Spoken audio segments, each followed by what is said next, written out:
Hello everyone, I hope सभी मौज में होंगे एंड मस्त होंगे। दोस्तों फिलहाल ट्रांसलेशन के अंदर हमने लिया पहला लेक्चर जिसमें हमने प्राइमरी ऑक्सिलरीज को डिस्कस करा और ये 3 तरह की होती हैं, बी की फॉर्म, हैव की फॉर्म और डू की फॉर्म। ठीक, उसके अंदर हमने डिस्कस करा बी की फॉर्म, जो आई होप आपको काफ़ी अच्छे तरीके समझ में आ गया होगा।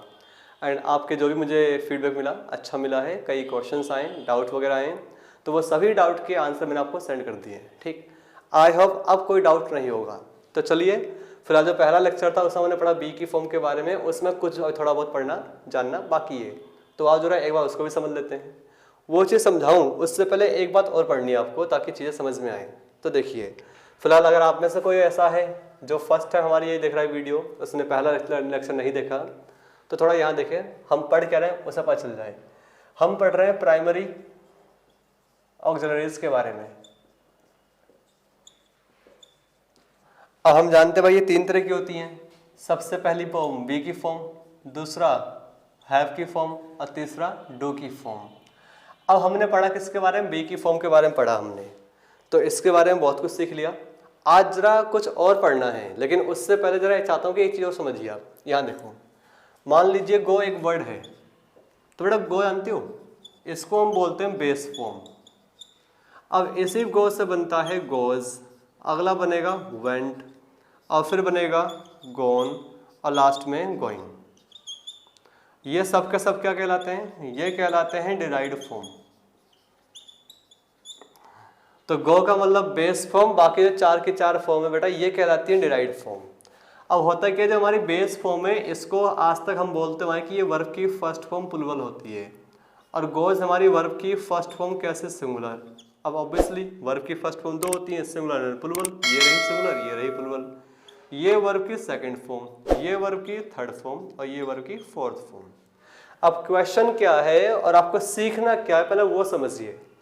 बेटा ठीक है, गो हमारी बेस फॉर्म कहलाती है, गो हमारी वर्ब की फर्स्ट फॉर्म कहलाती है। अगर मैं आपसे ये पूछूं कि गो है क्या, इसे बेस फॉर्म बोलोगे या इसको वर्ब की फर्स्ट फॉर्म बोलोगे? तो आप सिंपल बोलोगे भाई, दो कुछ भी बोल लो, बात तो एक ही है। चाहे तो बोलो बेस फॉर्म तब भी गो आंसर है, चाहे बोलिए वर्ब की फर्स्ट फॉर्म तब भी इसका आंसर गो ही है। कुल मिला के जो हमारी वर्ब की फर्स्ट फॉर्म होती है वही हमारी बेस फॉर्म भी होती है। तो ऐसा हम मान लेते हैं कि दोनों एक ही है, लेकिन बेटा एक नहीं है, ये समझना। एक नहीं है, इनमें डिफरेंस है। हाँ, almost every word, almost every verb, English में जितनी भी वर्ब है सबकी बेस फॉर्म उसकी वर्ब की फर्स्ट फॉर्म कहलाती है। सभी की बेस फॉर्म उसकी वर्ब की फर्स्ट फॉर्म कहलाती है इंग्लिश में, मानता हूं, लेकिन इनमें डिफरेंस है। और वो डिफरेंस होगा केवल एक ही वर्ब के द्वारा दिखाई देता है। कौन से वर्ब है? वो है बी की फॉर्म। कैसे समझना बेटा, जो बी की फॉर्म है ना, बी, ये कहलाती है बेस फॉर्म। अब इससे बना क्या? Is, am, are. अगला क्या बन गया? Was, were. तीसरा बनेगा बीन और चौथा बीइंग। अब जो काम हमने यहाँ करा वही काम यहाँ कर लेते हैं। ये सारी के सारी कहलाएगी डिराइव्ड फॉर्म, डिराइव्ड फॉर्म, और बाकी ऊपर वाली बेस फॉर्म। अब बेटा ये तो वर्ब की फर्स्ट फॉर्म है, ये वर्ब की सेकंड फॉर्म है, ये वर्ब की थर्ड फॉर्म है और ये वर्ब की फोर्थ फॉर्म। अब मैंने कहा फर्स्ट फॉर्म 2 होती है, सिंगुलर भी प्लूरल भी। बेटा ये रही सिंगुलर, ये रही प्लूरल। तो इसको क्या माने हम? जैसे हमने गो को बेस फॉर्म थी, इसको बोल दिया वर्ब की फर्स्ट फॉर्म प्लूरल, तो क्या इसको भी वर्ब की फर्स्ट फॉर्म बोल दें प्लूरल? तो बेटा ऐसा नहीं, ये बदतमीजी है, ये बदतमीजी है। ठीक है, ऑलमोस्ट एवरी वर्ड, जितने वर्ड इंग्लिश में है, वर्ब है इंग्लिश में, सबकी फर्स्ट फॉर्म में उसकी बेस फॉर्म कहलाती है, वो वहाँ ठीक है। लेकिन इनमें आपस में डिफरेंस होता है, वर्ब की फर्स्ट फॉर्म अलग होती है, बेस फॉर्म अलग होती है। हाँ, यहाँ पर कोई डिफरेंस नहीं है, चाहे बेस फॉर्म लगाओ चाहे फर्स्ट फॉर्म लगाओ, आएगा गो ही, मानता हूँ, लेकिन इनके कंसेप्ट में डिफरेंस है। अब ये डिफरेंस आपको समझ में आएगा, इंग्लिश में अच्छा खासा चैप्टर है मूड, जब मूड पढ़ेंगे बेटा तब ये आपको डिफरेंस अच्छा खासा समझ में आएगा। इसके एग्जाम्पल अभी दूंगा मैं, आपको ध्यान रखना। ठीक, तो कुल मिला के ध्यान रखना, ये बी हमारी वर्ब की फर्स्ट फॉर्म नहीं है, इसकी वर्ब की फर्स्ट फॉर्म ये रही और बी हमारी बेस फॉर्म है। तो अब तक जो हम पढ़ते हुए कि दोनों एक ही होती है, समझ जाना, वहाँ बोल लो एक है ठीक है, लेकिन इनमें आपस में डिफरेंस है। बेस फॉर्म जहाँ आनी है वहाँ वर्ब की बेस फॉर्म ही आनी है, और जहाँ फर्स्ट फॉर्म आनी है वहाँ वर्ब की फर्स्ट फॉर्म ही आनी है। इस चीज़ को थोड़ा मैं और क्लियर करूँगा सेंटेंस के माध्यम से। एक सेंटेंस देखो, मैंने एक सेंटेंस लिया पहला, ही कैन डू इट, वो इसको कर सकता है। दूसरा, मे आई कम इन सर, क्या मैं अंदर आ जाऊं। तीसरा, you should read this novel. और चौथा लेते हैं जो आपको फिल करना है, यू या ही ले लेते हैं, he should dash honest in the work, या ऑनेस्ट कर लो बहुत है। अब बेटा एक काम करना, ये चौथा सेंटेंस ना, इसमें आपको फिल करना है और फिल करना बी की फॉर्म, देखना क्या आएगा। और एक बात और, जो पहला सेंटेंस में इसमें डू है क्या, इसे वर्ब की फर्स्ट फॉर्म माने या बेस फॉर्म माने, जरा ये कमेंट कीजिए। कम को क्या माने और रीड को क्या माने। देखो ये मॉडल है, हर सेंटेंस में हमने शुड, मे, कैन इनका यूज कर रखा है, जिनको हम क्या बोलते हैं बेटा, मॉडल। एक बात ध्यान रखना, मूड हमारा बहुत बड़ा चैप्टर है, ये बहुत बड़ा चैप्टर है, इसमें हल्का सा चैप्टर आता है मॉडल, तो मॉडल भी आपका मूड है। तो पूरा मॉडल फिनिश करने से ये मत मानना कि आपने मूड फिनिश कर लिया, नहीं, मूड बहुत बड़ा है, उसका छोटा सा पार्ट मॉडल है। So model is the part of mood, model जो है वो मूड का पार्ट है। कुल मिला के अगर हमने मॉडल यूज कर रखा है तो मिला के मतलब हमने यहाँ पे मूड की बात कर रहे हैं। अब बेटा मैंने क्या कहा कि मूड हमारा कंसेप्ट है, ध्यान रखना, मूड के बाद आने वाली फॉर्म हमेशा बेस फॉर्म होती है, कभी भी वर्ब की फर्स्ट फॉर्म नहीं आती, कभी भी नहीं आती।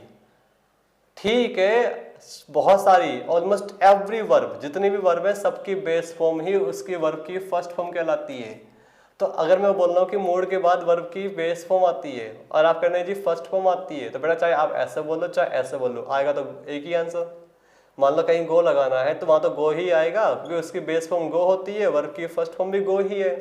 लेकिन ठीक है, तुक्के में आपका आंसर सही निकल जाएगा कि आप गो ही लगाओगे वहां पे जहां पे गो फिल करना होगा। लेकिन उसके पीछे रीजन क्या है, लॉजिक क्या है, वो कंसेप्ट क्या है, आपको वो समझना जरूरी है। वर्ब की फर्स्ट फॉर्म चाहिए थी इसलिए गो लगाया, या बेस फॉर्म चाहिए इसलिए गो लगाया। तो बड़ा लॉजिक ये कि बेस फॉर्म चाहिए थी इसलिए गो आ गया। अब इसको समझना, यहाँ पे, यहाँ छोड़ो, यहाँ देखो, हम जानते भाई आज तक हमने पढ़ा सब्जेक्ट प्लस में मॉडल और उसके बाद वर्ब की फर्स्ट फॉर्म, ये बड़ा बेटा आज तक हमने, लेकिन गलत है बेटा। मॉडल के बाद कभी भी वर्ब की फर्स्ट फॉर्म नहीं आती, मॉडल मूड होता है, मूड के बाद हमेशा बेस फॉर्म आती है। तो ठीक है, डू ये क्या है, ये बेस फॉर्म है, इससे बना डज, अगला बना डिड, फिर बन गया डन और लास्ट में बन गया डूइंग। तो अगर मैं आपसे ये कहूं कि ये सारी के सारी डिराइव्ड फॉर्म है तो आपको जी बिल्कुल सही है। इस डू को क्या माने, इसको बेस फॉर्म माने या इसको वर्ब की फर्स्ट फॉर्म प्लूरल मान ले। तो बेटा अगर मैं कह रहा हूं कि ये बेस फॉर्म है और आप कहो जी वर्ब की फर्स्ट फॉर्म प्लूरल है, तो आप भी राइट हो, मैं भी राइट हूं, क्योंकि ऑलमोस्ट एवरी वर्ब की बेस फॉर्म और प्लूरल फॉर्म दोनों सेम होती है, बस एक को छोड़कर, किसकी, बी की फॉर्म को छोड़कर। ठीक है, तो डू की बेस फॉर्म भी वही है और इसकी फर्स्ट फॉर्म भी वही है। अब यहाँ डू लिखा गया, इसको क्या माने, फर्स्ट फॉर्म मान लें। तो बेटा आज तक हम पढ़ते हुए आएंगे ये फर्स्ट फॉर्म आती है, लेकिन नहीं, ये फर्स्ट फॉर्म नहीं, ये हमारी बेस फॉर्म है। हाँ, आप कुछ भी बोलो, आएगा तो डू ही, मानता हूं, लेकिन सही कंसेप्ट क्या है कि मॉडल के बाद बेस फॉर्म का यूज करते हैं और ये डू यहाँ पर बेस फॉर्म है। वो बात अलग है कि इसकी बेस फॉर्म है, इसी की वर्ब की फर्स्ट फॉर्म कहलाएगी। तो अगर हम इसको वर्ब की फर्स्ट फॉर्म बोल लें तो कोई गलती नहीं है, गलती तो नहीं है बेटा, आंसर तो राइट रहेगा आपका, वहां डू ही आना है। लेकिन आ रहा है उसके पीछे लॉजिक क्या है कि फर्स्ट फॉर्म लगानी है या बेस फॉर्म, तो बेस फॉर्म लगानी है। तो इसलिए यहाँ पर वर्ब की फर्स्ट फॉर्म मत बोलना, मॉडल के बाद हमेशा बेस फॉर्म आती है। आ जाओ सेकंड सेंटेंस, मैं आ रहा है, मैं मॉडल है, तो ये क्या कहलाएगा बेटा, ये भी हमारी बेस फॉर्म हो गई। वो बात अलग है, कम की फर्स्ट फॉर्म भी कम ही होती है। यू शुड रीड, अब रीड क्या है, ये भी हमारी बेस फॉर्म है और इसकी वर्ब की फर्स्ट फॉर्म भी हो जाती है। लेकिन मॉडल आ रहा है। अब बेटा देखो ये रहा, शुड आ गया। हम जानते हैं इसके बाद वर्ब लिखनी है, और कौन सी? बी। अगर आप मानते हो कि यहाँ पे वर्ब की फर्स्ट फॉर्म है ये भी और ये भी, तो आ जाओ। बी की वर्ब की फर्स्ट फॉर्म क्या होती है? Is, am, are. तो हमें बी लगाना है, तो इसका मतलब यहाँ पे या तो इज आएगा या एम आएगा या आर आएगा। लगाना जरा, देखो ना तो इज राइट है, ना एम राइट है, ना आर राइट है, बल्कि यहाँ पे क्या आएगा? यहाँ बी आ जाएगा। ही शुड बी ऑनेस्ट, उसको ईमानदार होना चाहिए। अब बी अगर आ गया तो बी क्या होता है बेटा? Base form. तो एक बात तो क्लियर कि मॉडल के बाद आपकी बेस फॉर्म आती है। तो पहले ये लॉजिक समझो कि मॉडल के बाद आने वाली जो वर्ब होती है वो ठीक है आज तक आप वर्ब की फर्स्ट फॉर्म के तौर पर पढ़ते हुए हो, लेकिन रियलिटी में वो फर्स्ट फॉर्म नहीं होती, वो बेस फॉर्म होती है। हाँ, दोनों दिखने में सेम है, लेकिन बेटा कंसेप्ट क्या है? कंसेप्ट ये है कि मॉडल हमारा मूड होता है, मूड के बाद हमेशा वर्ब की फर्स्ट फॉर्म आती है। अब मूड चैप्टर क्या है तो बेटा इसके बारे में शायद 2 या 3 वीडियो पहले ही पढ़ी हमारे चैनल पे, आप सर्च मार लेना, देख लेना, वरना थोड़ा वेट करो, उससे में पढ़ेंगे। तो अगर ये कंसेप्ट समझ में आ गया ना बेटा, तो आओ जो हमने कल पढ़ा था उससे थोड़ा आगे कहानी बढ़ाते हैं बी की फॉर्म के बारे में।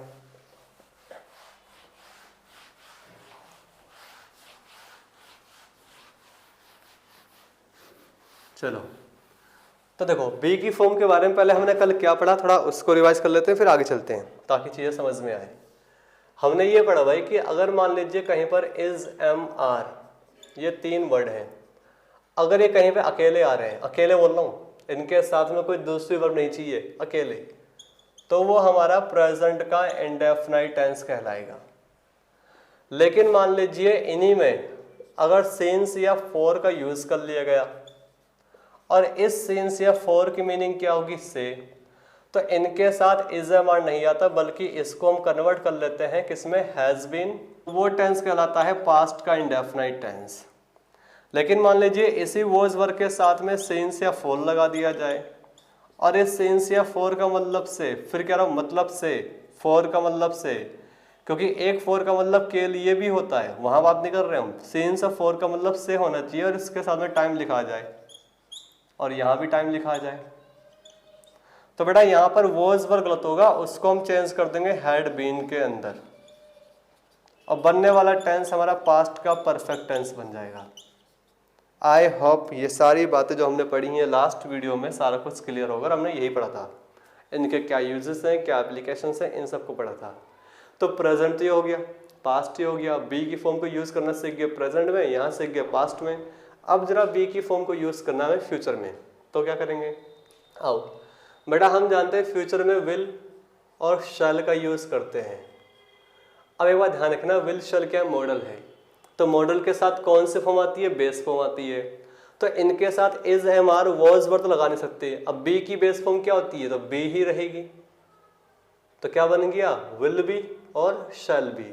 तो शैल के साथ आएगा बी, शैल बी, विल के साथ आएगा बी, तो विल बी बन जाएगा। ठीक, ऐसे ही अगला मॉडल हमारा है कैन।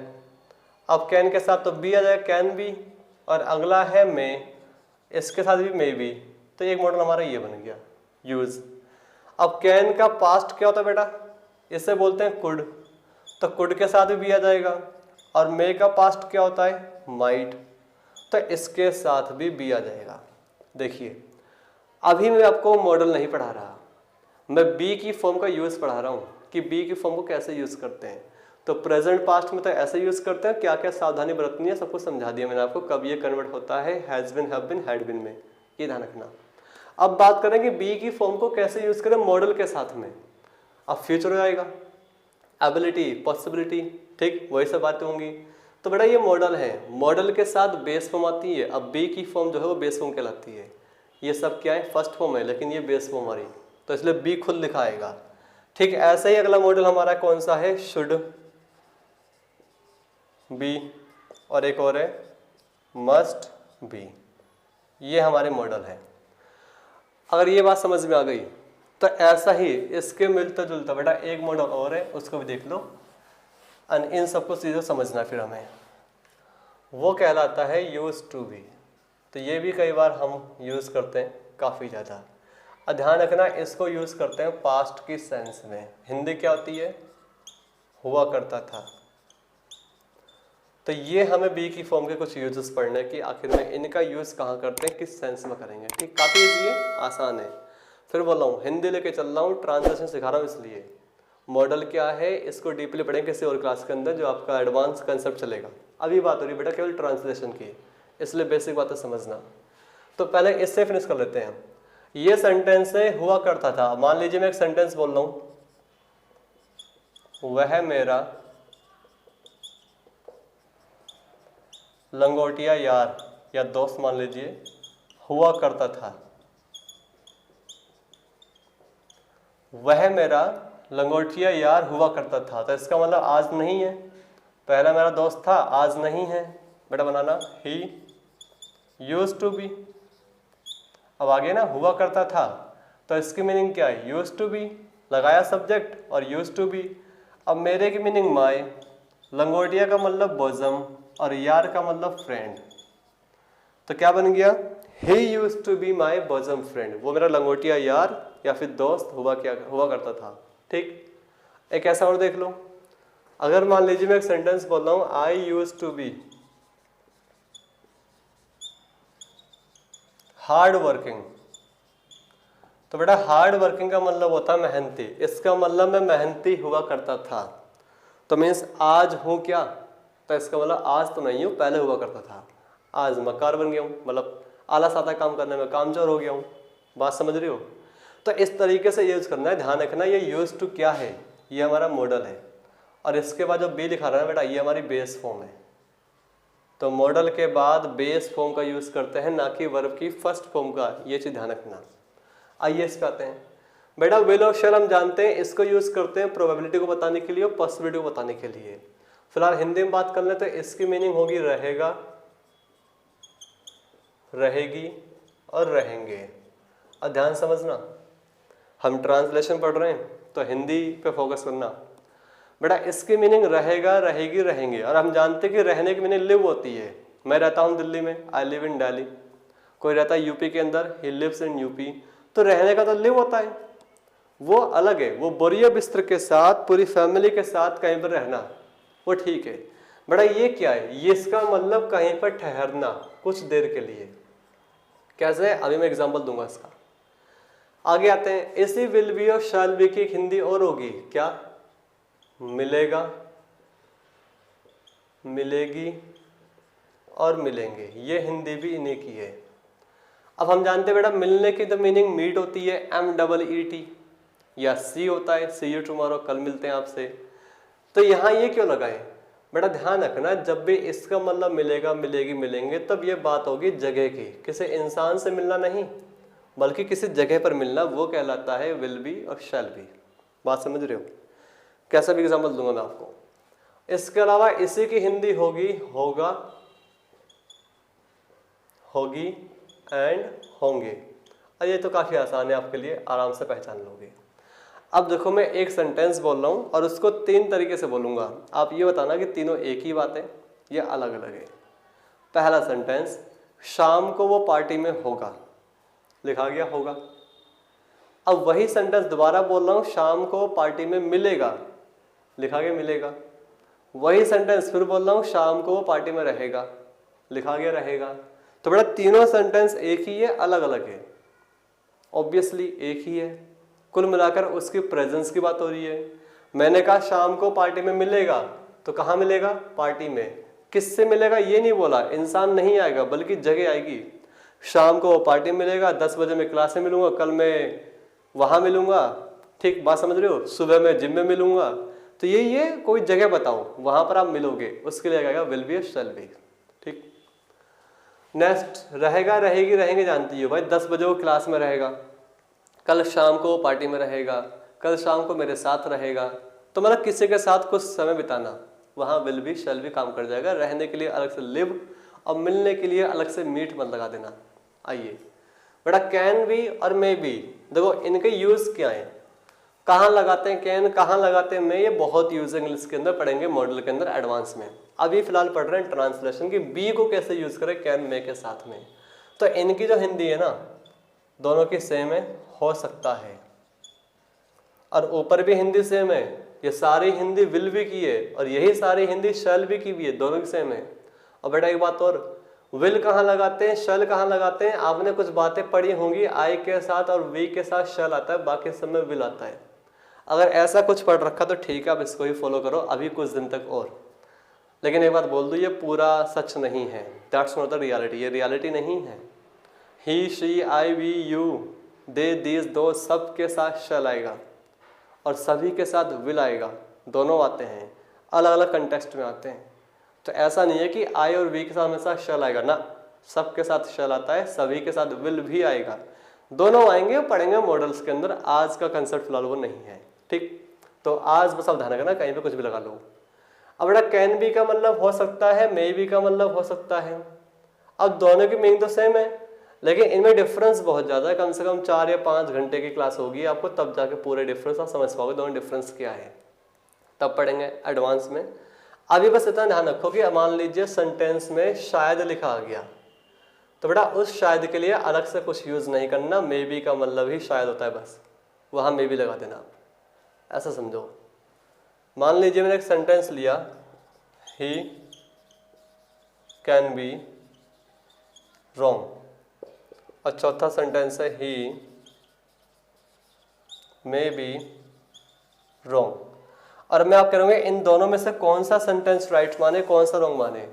तो बेटा ये वाला सेंटेंस भी राइट है और ये वाला सेंटेंस भी राइट है, कुल मिला के दोनों के दोनों सेंटेंस राइट है, कोई सा भी रॉन्ग नहीं है।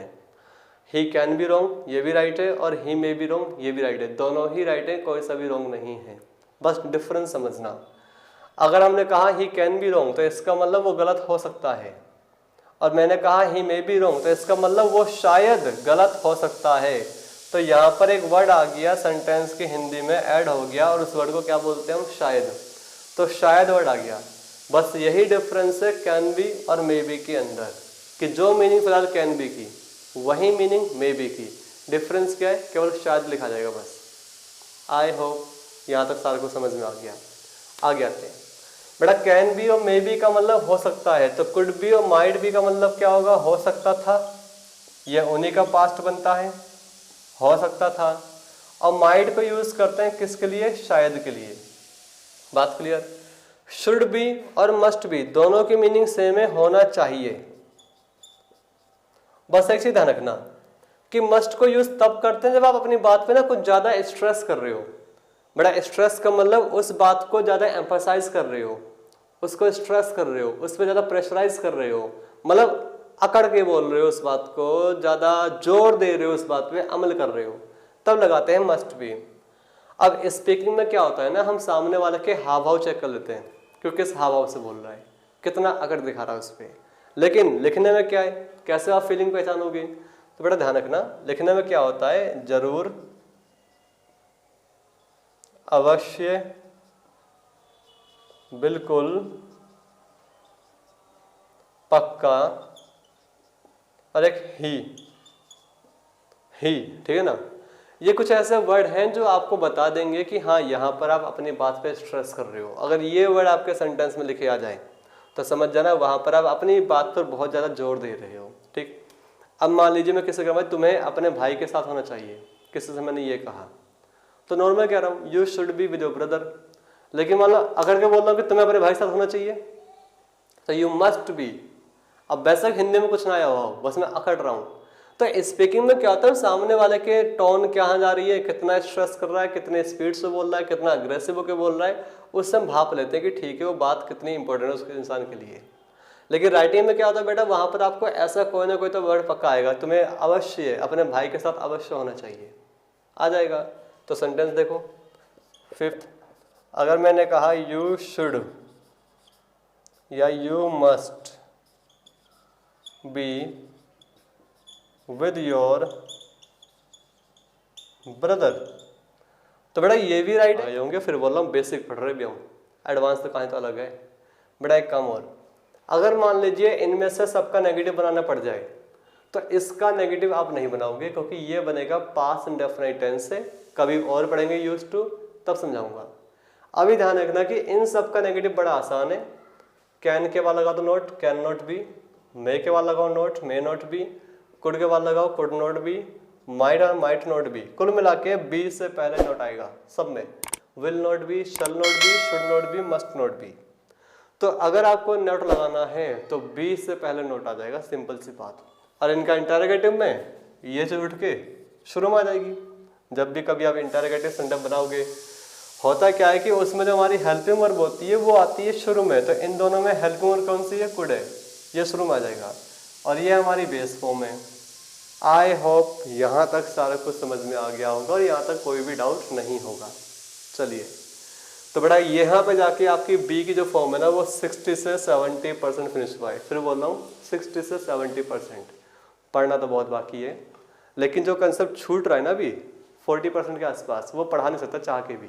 क्यों? वो थोड़ा एडवांस कंसेप्ट है, उससे थोड़ी आपकी खोपड़ी मतलब खुली होनी चाहिए, थोड़ा पके हुए हो, अभी आप कच्चे हो, तो इसलिए बस उतना ही पढ़ाया जा रहा है जो आपको अभी ज़रूरत है शुरुआत में। हाँ, इसको भी और आगे बढ़ाएंगे कल किसी के और दिन, बेफिक्र रहिए, ठीक। तो सब कुछ नोट डाउन कीजिए, बाकी जो भी आपके डाउट्स वगैरह होंगे हमारे डिस्क्रिप्शन के अंदर लिंक है व्हाट्सअप ग्रुप का, उसे ज्वाइन कर लीजिए। जो भी डाउट्स वगैरह हुई है मैसेज कीजिए आप, ठीक है। चलिए फिर लिखिए आप, मिलते हैं आप सभी से, बाय।